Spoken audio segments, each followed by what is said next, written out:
Hello everyone, I am BBD. You might know me from some of the Versus videos I've done or other unboxing videos. And today I am back at it again, where I'm going to be unboxing some Fate Reforged pre-release packs.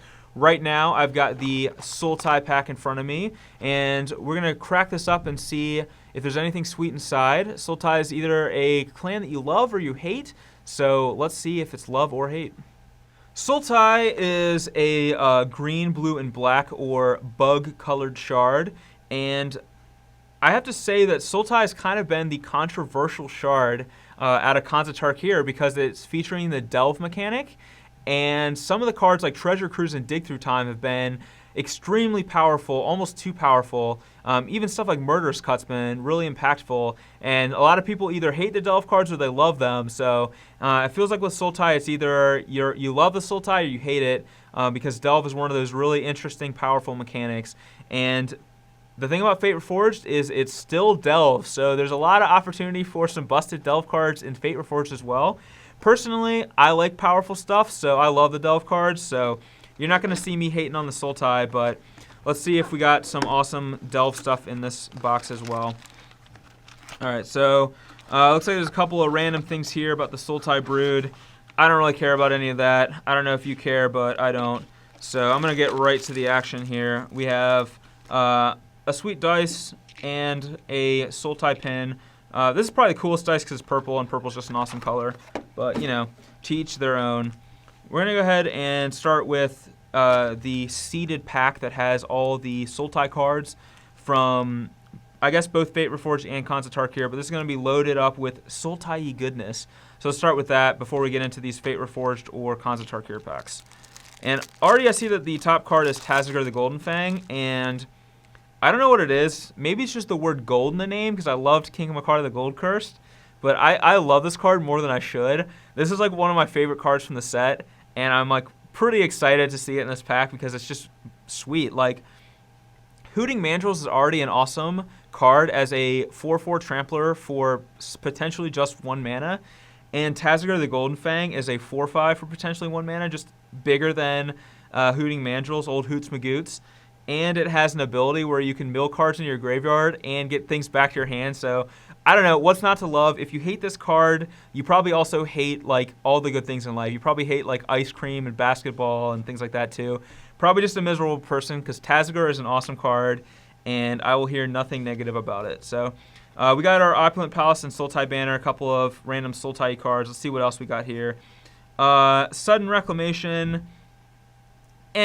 Not too excited about that one, but there's a Sultai Soothsayer, which is an awesome card.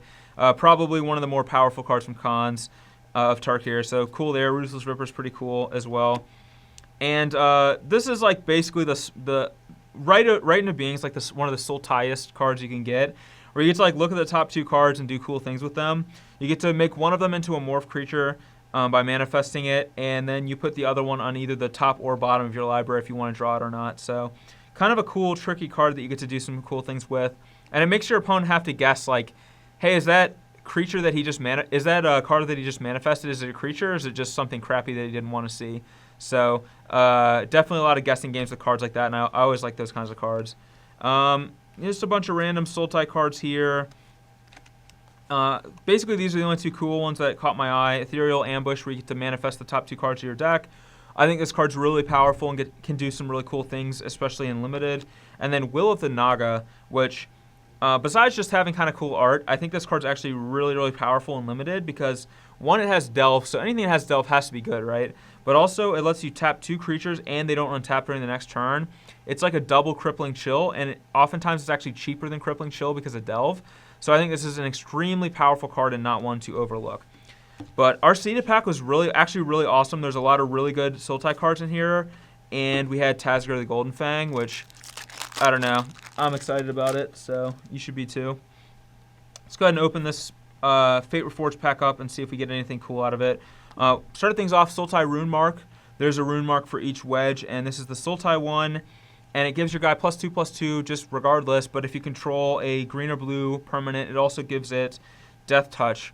So one of the interesting things that I already see happening with this is we get to cast this on one of our creatures, and we attack with it, and our opponent blocks. And our guy's just a +2/+2 because we don't have a green or blue permanent, but oops, we get to unmorph one of our Manifest cards, and it's like a green or blue creature, and all of a sudden our opponent gets blown out. So I already see a lot of really cool things going on with that. Let's see if we got anything else here. This is a nice, cool, like a little modal card where it either comes into play and puts a +1/+1 counter on itself, so it's a 2/2, or it comes into play and you can search for a land and put it on top of your deck. So if you're getting kind of mana screwed, you can fix your mana, or if not, you just get a 2/2 for 2, which is nothing great, but nothing bad either. And just the ability to have that choice is kind of a cool thing. I don't know about this card. Doesn't seem that cool to me.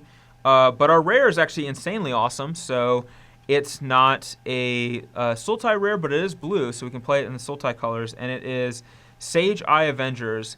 And my general advice to anyone who plays Limited is if it has the word Sage in the card, it's probably just really good. Because most of the Sage cards are just these awesome, like, bomby rares, and this is no exception. It is a 4/5 with Prowess, so already a pretty big creature. And the ability is whenever it attacks, you can return a creature to its owner's hand if its power is less than the power of this guy.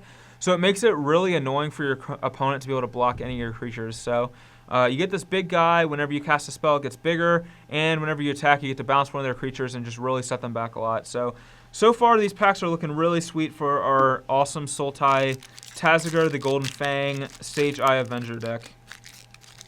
But you know what? It can only get better. So see what these other 3 packs have, if I can actually open them, which is already proving to be a problem.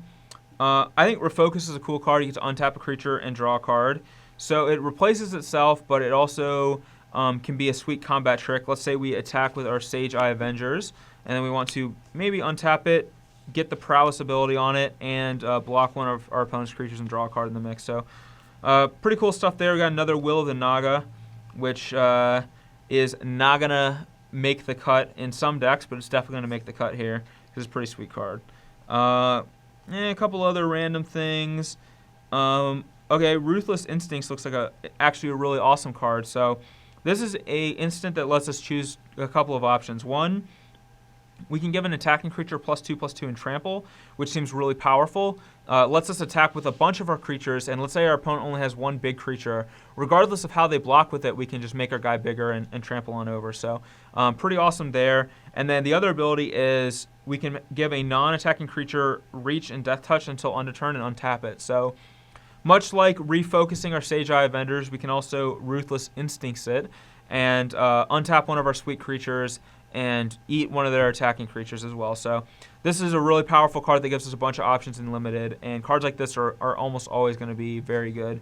And our rare is Monastery Siege, which is one of the new awesome Siege cards. There's one in every color, and they both have 2 abilities where you can choose either Khans or Dragons. For this one, if we choose Khans, we get to draw an additional card every draw step and then discard one. So we basically get to loot every single turn, which is actually really cool.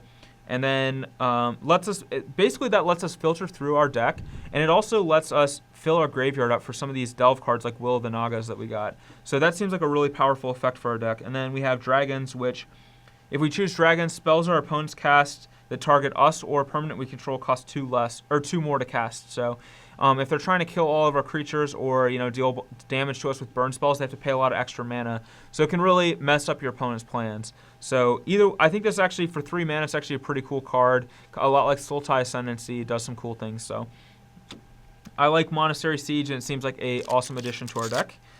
And yet another. So far, every rare we've opened has been awesome for a Sultai deck. So you either love or you hate Sultai, and these packs are loving us. So awesome there. We have a Whisk Away, which I think is pretty cool. We get to put an attacking or blocking creature on top of its owner's library. So it's basically a removal spell that lets us get rid of an annoying creature. They'll get to draw it again the next turn, but sometimes that's too late. So I like that card a lot. We have a couple of cards like Sibsig Host and Sultai Skullkeeper that are not very impressive creatures in terms of their stats, but they let you put the top 3 cards of your library or top 2 cards of your library in your graveyard, so these fuel delve. So these are kind of cards that could be like interesting role players in our deck if we need them to be, because they're going to power up our delve cards, but they're not super powerful by themselves. And here's an example of a delve card we can power up. Tazagar's Cruelty makes our opponent discard 2 cards, basically Mind Rot, but sometimes if we're casting it for only 1 black mana, it's really powerful. And now here we have an actual Delve card in Sibsic Muck Draggers. Try saying that one time fast, because that's I don't know how to say that. That's too much. But this is a 3/6 for 9 mana, but it has Delve, so we can make it a much cheaper.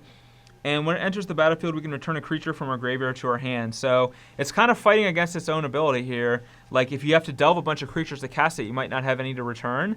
But it is a 3/6 for potentially like only 1 mana that has a pretty awesome, powerful ability. So I think this card will definitely make our deck, even though it's kind of awkward. But we can definitely run the old Sibsig Gambit. We're like Sibsig Host and the Sibsig Muck Draggers for some sweet Sibsig action. Don't make me ever say that word again. All right, and then we have Dagatar. The Adamants are rare. It's the Abzan clan leader, legendary creature with some cool abilities. But you know what? We're not interested in the Abzan life, so this guy's not for us, and we're just going to move on to the next pack, where we will hopefully open some more awesome cards. So far, it's been sweet. Another Sibsig Host. We have an Alicia's Vanguard, which is a creature we could play, but maybe not that exciting. And we have a Whisperer of the Wilds, which is a teamer card, but I'm already noticing that we have a lot of expensive Delve cards in our deck, so we might want a creature that just ramps us in mana on turn 2. Even if we're not really ever triggering the Ferocious ability, it's still just a good card. That's not really a card for us. Now, this is a really awesome card, Reality Shift. Much like cards like Pongify or other cards before, it's a blue removal spell that exiles a creature, but it gives them something in return, because it's not really a typical blue ability. So here we get to exile a creature, but its owner manifests the top card of their deck. So we can actually use that on our own creatures sometimes if we need to get us another creature, but we can also use it to get rid of our opponent's big creature. So this is a really awesome, versatile card for us. And our rare is a Teamer War Shaman, which it's a teamer card, but Sultai is green, so we're probably going to use this the same way we're using Sage Eye Avengers. It's a 4/5 for 6, and when it enters the battlefield, you get to manifest the top card of your library.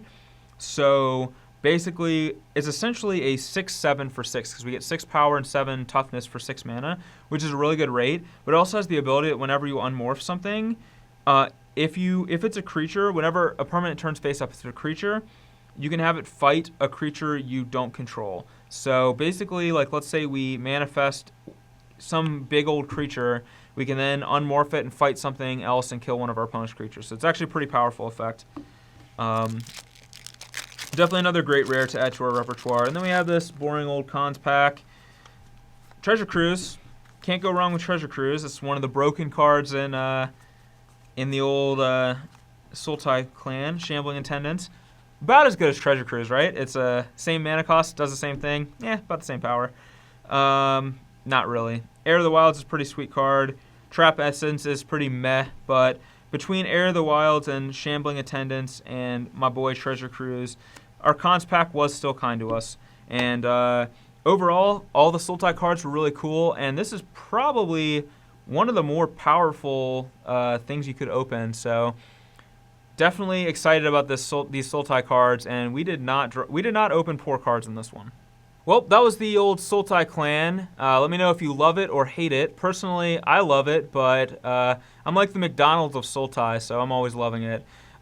If you enjoyed this video, make sure you watch some of the other ones I've done. I do all 5 of the clans for Fate Reforged, so make sure to check those out and see some of the other clans and what they have to offer. And also, if you enjoyed this video, make sure you like and subscribe below. You get to see more unboxing style videos that we put up from time to time.